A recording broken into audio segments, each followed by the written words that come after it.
Yesus itu tidak malu diasosiasikan dengan seseorang. Yesus itu duduk di sana dengan satu perempuan yang jalang. Orang bilang apa? Jangankan orang, murid-muridnya loh sering goyah sama dia. Kadang-kadang percaya dia Mesias, kadang-kadang enggak. Waktu Tuhan nanti berjalan di atas air, mereka berkata, siapa orang ini? Padahal sudah kenal Tuhan berapa tahun. Apa Tuhan tidak meresikokan reputasinya? Di antara kita ada orang-orang yang tidak berani datang ke gereja. Sebagian juga tidak datang hari ini, karena mereka tidak rasa gereja adalah tempat mereka. Let's do better as a church. Bukan kita halalkan segala cara, kita support LGBT supaya mereka masuk ke gereja kita, supaya kita bisa layani mereka. No. Sin is sin, dosa adalah dosa, jangan prostitusi mimbar dan pulpit ini. Katakan A adalah A, ya adalah ya, tidak adalah tidak, jangan kasih ruang untuk setan.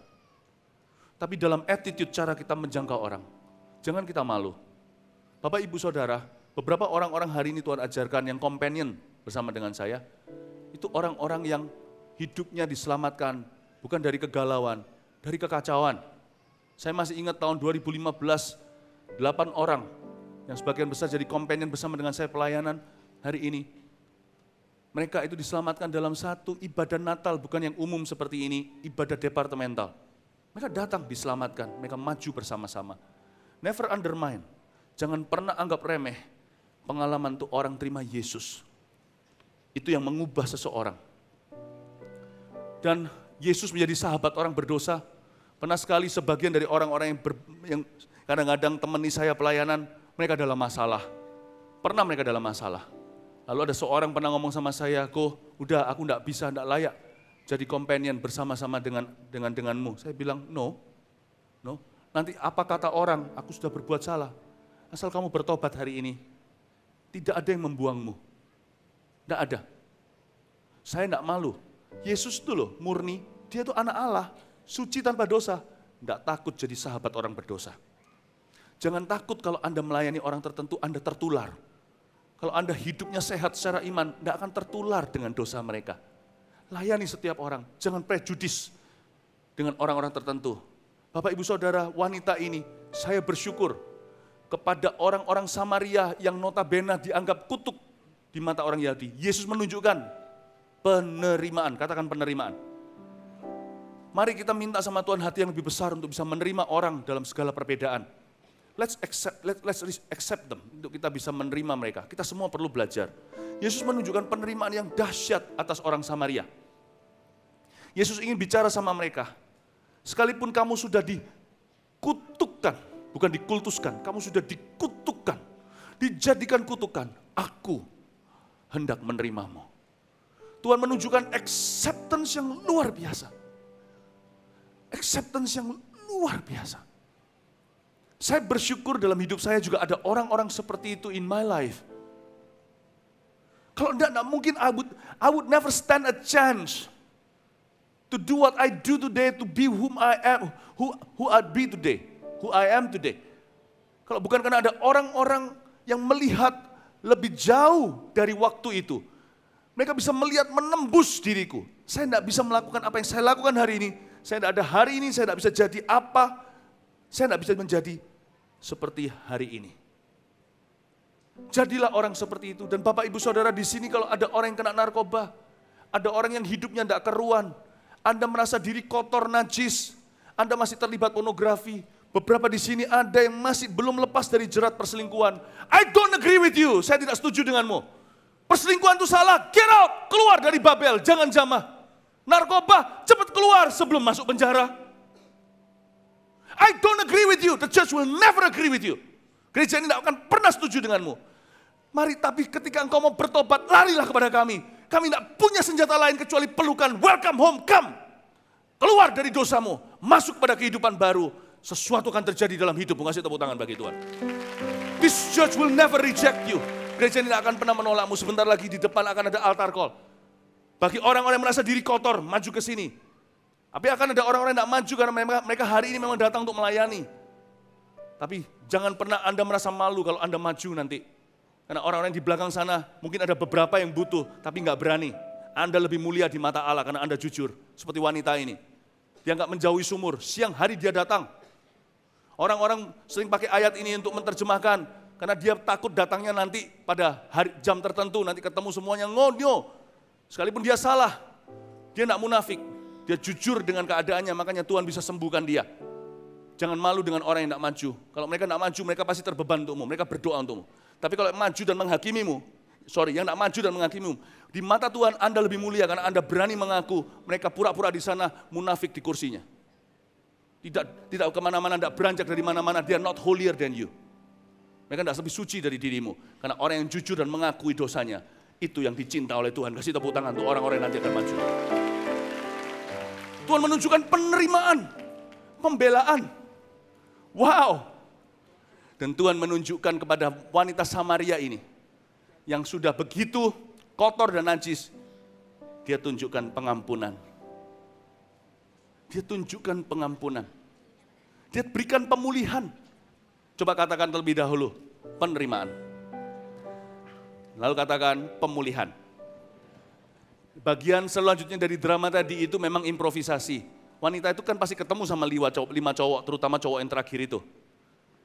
Only God knows, tidak tertulis dalam Alkitab, hanya Tuhan yang tahu apa yang terjadi. Tapi yang pasti wanita ini tidak kembali ke jalan lamanya. Buktinya dia ke Samaria, membuat seluruh kotanya percaya Tuhan. Dia menutup jalannya untuk kembali kepada dosanya. Saya yakin pria itu mungkin bisa ngamuk seperti dalam drama, atau bisa lebih parah dari itu. Tapi yang pasti, mungkin tidak instan semalam langsung segala sesuatu berubah. Yang diubah itu perempuan itu. Mungkin dunianya belum berubah, tapi karena dia berubah, dunianya akan berubah. Saya yakin somehow pemulihan terjadi dalam perempuan ini. Mungkin dia pisah baik-baik dengan semua pria wanita-wanita itu. Mungkin ada sesi restorasi, siapa bilang 5 cowok itu semuanya bujangan semua. Mungkin beberapa di antara mereka punya keluarga. Bukan berarti kalau Tuhan ubah seseorang, kasusnya tertutup, case close. Mungkin kasus masih terbuka, tapi Immanuel Tuhan beserta. Saya yakin akan ada jajakan-jajakan kaki Yesus di dalam hidupnya. Ada proses, mungkin bahkan prosesi juga. Mungkin ada 1, 2, 3 bulan, bahkan 1, 2, 3 tahun. Dia akan menanggung beberapa konsekuensi. Mungkin dia datang ke rumah, mungkin istri daripada salah satu pria yang selingkuh dengan dia, itu akan meludahi dia. Tapi Tuhan kasih dia kekuatan, the grace to endure. Tuhan kasih dia kasih karunia untuk bisa menahan, minta maaf. Lalu entah gimana ceritanya. Hanya Tuhan yang tahu, tidak tertulis, saya tidak bisa spekulasi bukan? Tapi kalau kita perhatikan dari sisi realistisnya, realitanya pasti ada suatu dimensi yang tidak terceritakan. Ya, saya yakin terjadi pemulihan. Pria itu juga pria Samaria, karena orang Samaria juga nggak selingkuh sama orang Yahudi, nggak ada orang Yahudi yang mau. Pasti sang cowok tersebut ada sesuatu. Mungkinkah cowok-cowok itu dan keluarganya, sebagian yang married, sebagian bujangan, mungkinkah di antara mereka adalah orang-orang yang diselamatkan oleh Yesus ketika Yesus akhirnya gara-gara perempuan ini berkunjung ke Samaria? Mau ditahan berapa hari lagi? Saya yakin, saya berani spekulasi karena apapun imajinasi saya, pasti pekerjaan Tuhan melampaui. Apa yang tidak pernah kita lihat, belum kita dengar, belum kita bayangkan, pasti yang dialami oleh orang-orang Samaria itu. Di situ mungkin salah satu lakinya mungkin bertobat, tapi mereka tidak jadi satu. Sang wanita tidak akan pernah ketemu dengan pria-pria itu lagi seumur hidupnya. Mungkinkah setelah itu dia menikah dengan bahasa Surabayanya genah, menikah dengan benar? Mungkinkah berikutnya, oh ada banyak PR-ku nanti kalau ke surga saya mau interview mereka semua. Atau saya nanti suatu hari ketemu dengan tokoh-tokoh ini, saya mau tanya sama mereka, what had become of you? Apa yang telah terjadi denganmu? Oh surga, hanya surga bisa ceritakan semua kemuliaan Tuhan. Tapi yang pasti, Tuhan kalau sampai menerima orang, dia nggak akan cul-culan, nggak akan dilepaskan. Kalau menerima seseorang, dia akan pulihkan hidupnya. Dan kalau anak manusia memerdekakanmu, kamu sungguh-sungguh merdeka, yang dimerdekakan bukan kamu. Kata Alkitab di sini, kalau kamu sungguh-sungguh merdeka, Anda sudah merdeka dulu. Tapi kalau Tuhan merdekakan dirimu, cepat lambat, duniamu akan dimerdekakan dan akan melihat kemuliaan Tuhan di dalam kehidupanmu.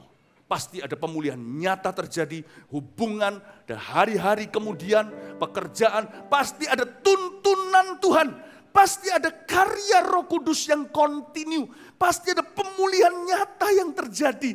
Tidak mungkin Tuhan berhenti di 30. Dia akan lanjutkan sampai 60, sampai 100 kali ganda. Allah akan berhenti sampai membawa kita dari kemuliaan pada kemuliaan lebih besar. Hingga sorga menjemput kita. Kasih tepuk tangan, haleluya bagi Tuhan.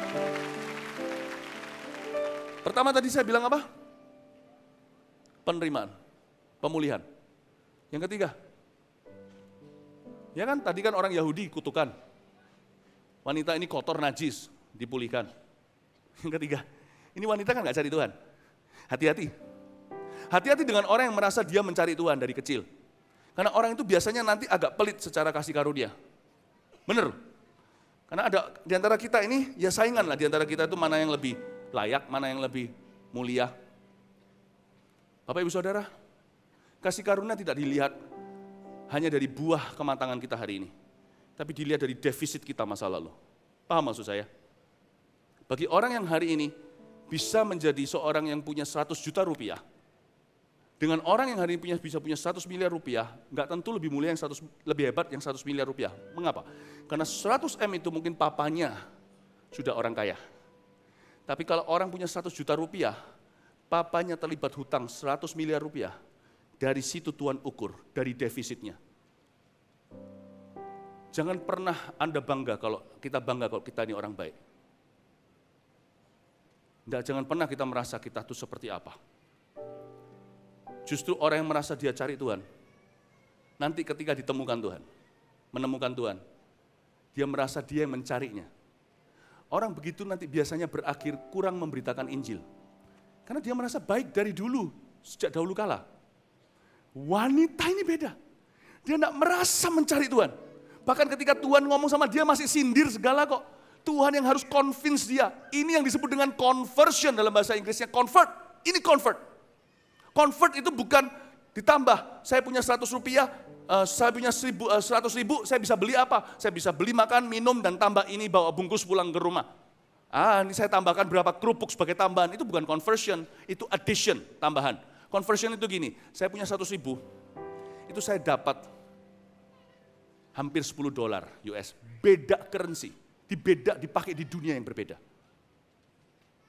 Convert itu nilai tukar yang berbeda dipakai di dunia yang gak sama. Bapak Ibu Saudara, wanita ini mengalami conversion. Dari seorang pecandu seks, maniak, menjadi evangelis yang paling handal.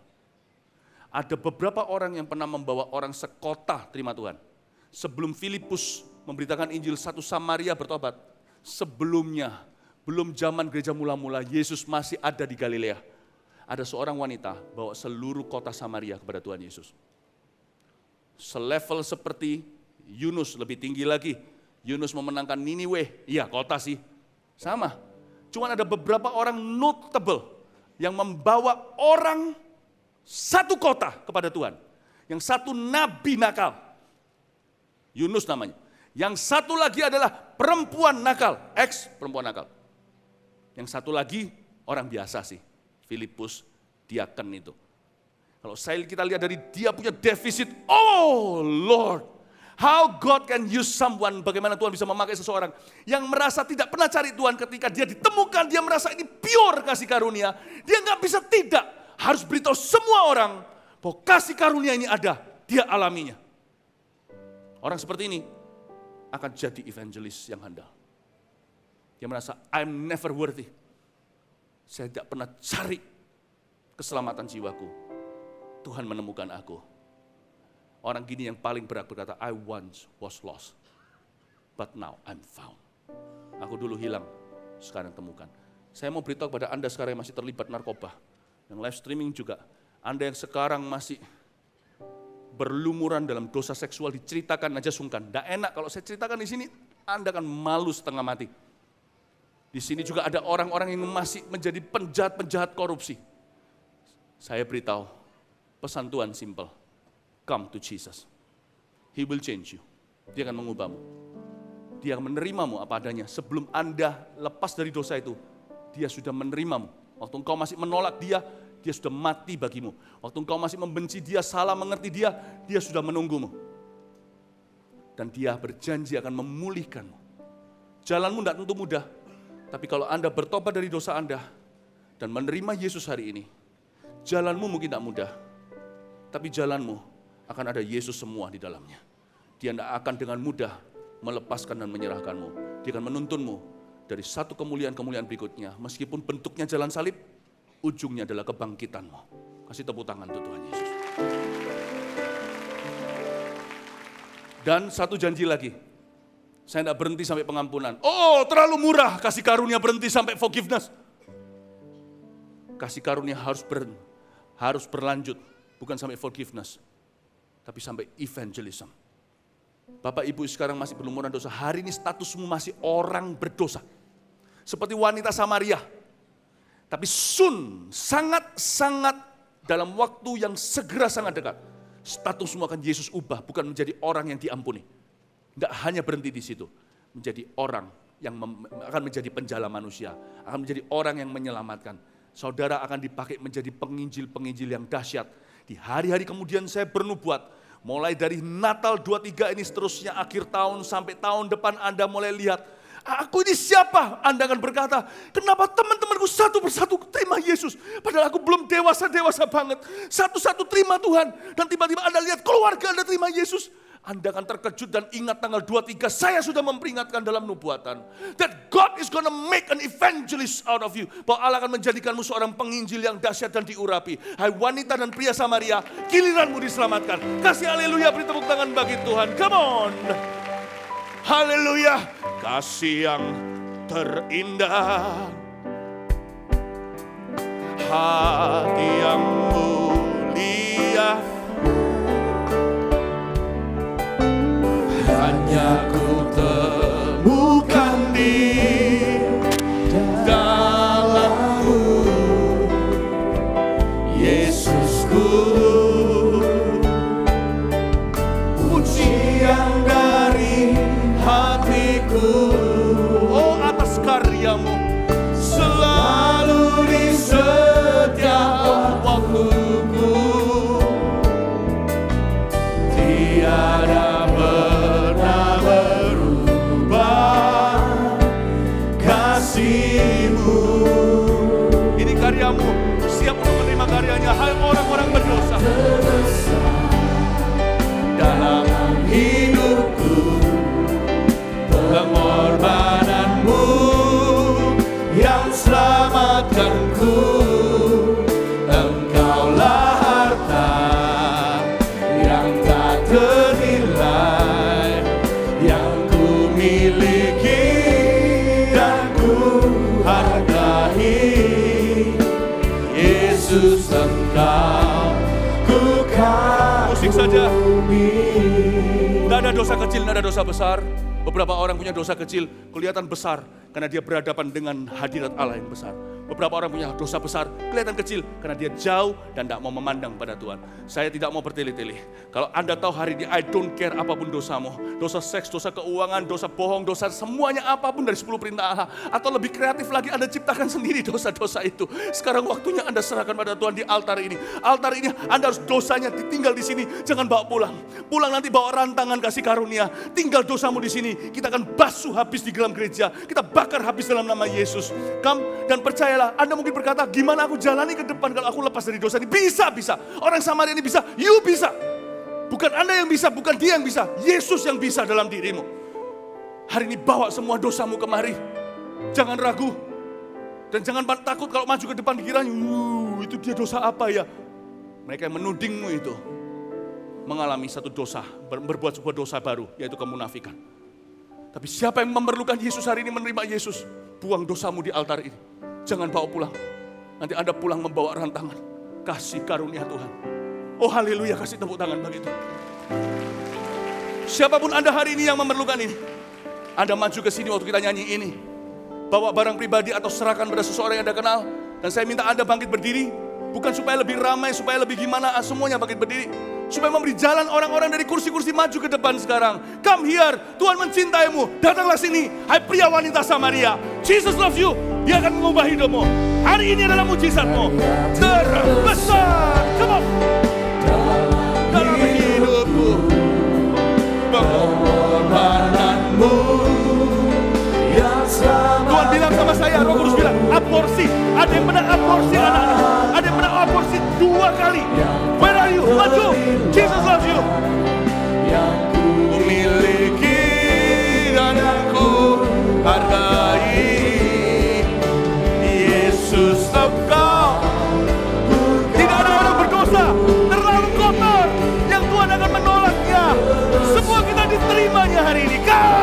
Jamaah hidupku, pengorbananmu yang selamatkanku.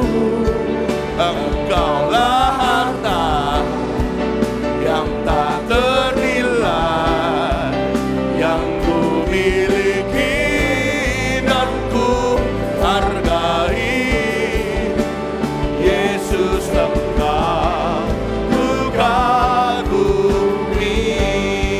Kasih yang terindah. Haleluya. Katakan bersama saya, kasih yang terindah. No one is dirty to Jesus. Tak ada satupun di antara kita yang kotor, terlalu kotor untuk dia jamah. Terimalah pembasuhan darah Yesus, air yang jernih firman Allah. Angkat pujian, hai pria wanita Samaria. Puji dia, tetap puji dia. Selalu di setiap waktumu. Tiada pernah berubah. Kasih-Mu, kasih-Mu.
Letakkan tanganmu di dadamu yang di depan. Dia jamah segenap hidupku dan beri damai di hatiku. Semua telah berubah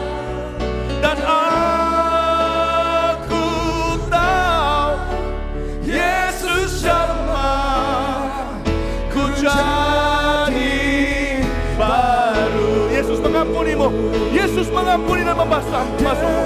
Ya jemaat, segenap hidupmu, dan beri damai di hatiku. Katakan dengan iman, segenap iman, mulai hari ini semua telah berubah. Dan